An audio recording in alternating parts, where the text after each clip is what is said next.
Hey everyone, so I am back for part 2, and this one is going to be the solo MCU films, and, well, of course, Into the Spider-Verse. So, well, let's just start things off with none other, so, after The Amazing Spider-Man 2, the Mark Webb franchise was another Spider-Man franchise once again shut down, thanks to Amazing Spider-Man 2's disappointing box office results. And so, MCU and Sony, or Marvel at the time, finally came to agreements, and they decided to finally put Spider-Man in the MCU, which began, well, we all know with Civil War, but that's not going to be ranked in this video, so that's a different ranking. And so after Civil War, we got his actual first standalone film in the MCU, and that was for none other than Spider-Man Homecoming. Now, it's certainly, well, it's actually a pretty good film. It's not great, but it was definitely the direction he needed after The Amazing Spider-Man 2. Well, the character needed anyways. So, why is this film so great? Or, good. Well, the director made a comprehensive list of things in previous Spider-Man movies, so that this one would avoid them and all feel fresh. And Plus, the portrayal of Spider-Man in this one actually goes more into the portrayal of the Ultimate Spider-Man comic book series. And plus, Tom Holland portrays Spider-Man extremely well, and even Stan Lee even agreed that this was how he would envision the character, and probably my second favorite Spider-Man. And plus, even some great funny moments too, like Captain America appearing in that PSA coach video. Just a fun little nod to the real-life PSA test in high school. And plus, this time they don't include the origin story of Parker getting bitten or Uncle Ben's death. For once, they actually just decide to avoid all that and just have him be Spider-Man, which actually feels way more fresh this time. And there's even one scene that references a classic Spider-Man story, like a Peter Cometh. And there's also the Vulture, who is easily one of the best villains in the MCU.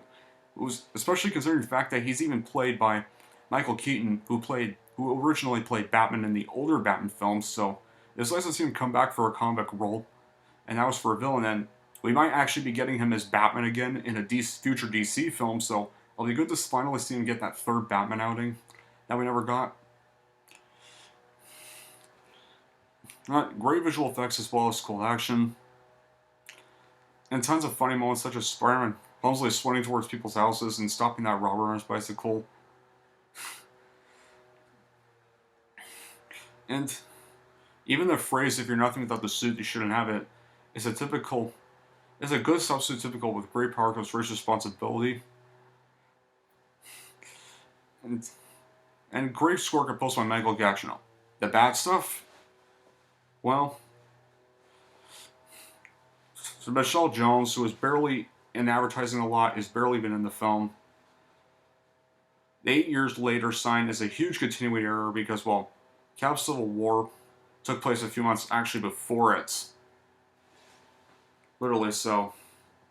In a way, it should technically be 4 years, and it technically begins right after the events of the Avengers. Then it cuts to the events of Civil War, so it technically should be 4 years.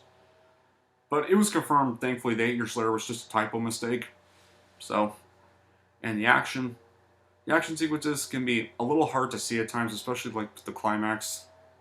And sure, while I'm glad they didn't include stuff once, Uncle Ben's importance is kind of ignored. But it's kind of a core part of Peter's character, but that kind of did feel a little bad to me. And the lack of origin scene, while we already know it, not everyone's familiar with the character and can be a little confused by it. So, how would I rank it? Well, I will rank it an 8 out of 10. It's not as good as, well, Spider-Man 1 and 2, but it's certainly a much better watch than 3 Amazing Spider-Man and Amazing Spider-Man 2. So, but then, well, we all know we got Far From Home after that, but before we got Far From Home, we got another Spider-Man film that's not part of the MCU, but is actually set its own continuity, and is actually an animated one, and that was none other And this is probably my second favorite Spider-Man film, and it's Spider-Man Into the Spider-Verse. Now, when they announced this, I was at first a little skeptical at first, especially considering it was made by Sony Pictures Animation, who was already getting into a bad reputation after they made that horrible Emoji Movie film. So I was really hoping they would not screw this up, and these trailers were actually proving to be kind of a decent film. But once I saw the movie, I was just absolutely blown away and just stunned by how actually really good it was. Basically, this one is about Miles Morales' Spider-Man, and this one, he crosses path with 5 counterparts in these other dimensions to stop this threat for all realities. And there's so many good things about this film. Like, it acknowledges that there have been so many film adaptations of Parker's Spider-Man already, and this time we finally get to focus on Morales' Spider-Man, which never was done before. Gorgeous animation. It actually feels like an actual comic book. It's got great use of color and even several different styles blended with spectacular results. Like, animated in the form of Penny Parker, Looney Tunes style cartoon for the form of Spider-Ham, and this gritty film noir with first Spider-Man Noir. And they even made Aaron Davis and Jefferson Davis much more likable and realistic compared to their comic counterparts. Where this one, Jefferson's just a normal police officer and not a SHIELD agent, and this one, Aaron Catwall is still a cat burglar, is still carrying on goal to Miles, and his death is well executed and emotional. Miles' personality and origin are changed so he doesn't feel too much like Peter, unlike the comics where he's pretty much just a retreat of Peter's. And it portrays the death of the Ultimate Universe's Peter Parker, which was a nice nod to the source material. And of course, there's also the funny comic relief that was Spider-Ham, who is very well animated. His backstory is even extremely funny. Like, he was a spider that actually got bitten by a pig, so that turned him into a pig. And special guest appearance during Spider-Man 2009 during the post-credits scene was very epic. And, well... And there's a good soundtrack with songs like Sunflower, What's Up Danger, Hide, and I'm Not Scared. Even though they're rap songs, they actually work for it. The mid-credit scene even made a tribute to the late Stan Lee, who died before a month this film got released. The pacing was even well done. It even manages to be funny without being too funny. And the iconic What's Up Danger scene.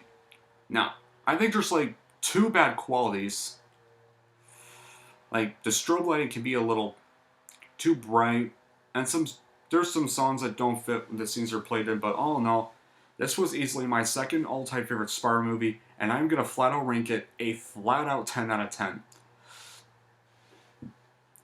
It's like easily the second best Spider-Man film right behind Spider-Man 2. And I especially can't wait for Spider-Verse 2, which is coming out in 2022. But anyway, months after that, we got the sequel to Homecoming, and this was actually a way better sequel too, and that was for none other than Spider-Man Far From Home. Now, I would have to say, this would probably be my 3rd favorite Spider-Man film. Why? Because this one explores Parker's struggle. This one was about... Well, this is set after the events of Endgame, and the world was mourning the death of Tony after he died. And now we're calling the question, who would be the next Iron Man? And Spider-Man was being pressured by the masses to fill Iron Man's shoes, since, well, he's his apprentice. But Parker this time just wanted to go on a summer vacation, visit Europe with his classmates, and actually start a relationship with Michelle Jones.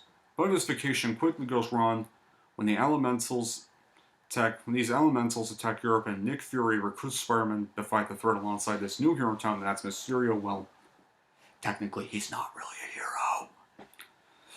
Spoilers. But anyway, why this film is good is because here's the great parts of this film.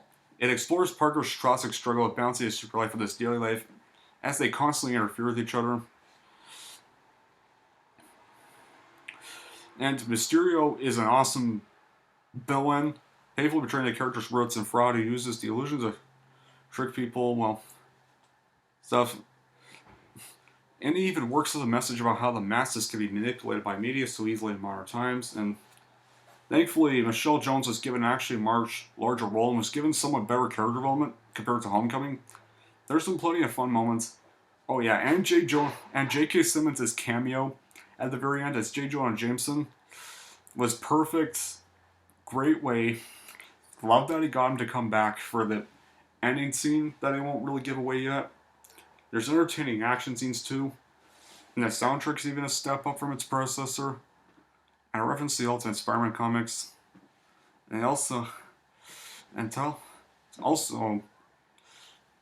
like, anyway, the ending is such a shocker out of nowhere. Mysterio frames Spider-Man for all the attacks in Europe and stuff, and it's a good setup for the third one. So, and I cannot wait for that third one. It's one of the few MCU films after Endgame I will watch. So, there's two bad qualities. The plot twist that Mysterio was evil is kind of a little predictable, and I kind of already knew was coming and stuff, but all in all, it was still a pretty good watch. It was definitely better than Homecoming, that's for sure. And how would I rank it? I would rank it a 9.5 out of 10. It's my third favorite Spider-Man film, and it's easily a good setup for that third film coming, and I cannot wait. So, with that being said, how would I rank the Spider-Man films? So, I'm going to put, for best to worst, number 1 best, Spider-Man 2. Second best, Spider-Man Into the Spider-Verse. Third best, Spider-Man Far From Home. Fourth best, Spider-Man 2002. Fifth best, Spider-Man Homecoming. Sixth best, Amazing Spider-Man 2012. Seventh, Spider-Man 3. And all-time worst, Amazing Spider-Man 2. Those are how I would rank all the Spider-Man films. So with that being said, tell me in the comments below how for both part 1 and 2, how you would rank the films mentioned in both parts, or how you would rank the Spider-Man films. And until then, I will see you all later. Thank you all for watching this video, and if you like this once more, then don't forget to like and subscribe to Movie Lover 120.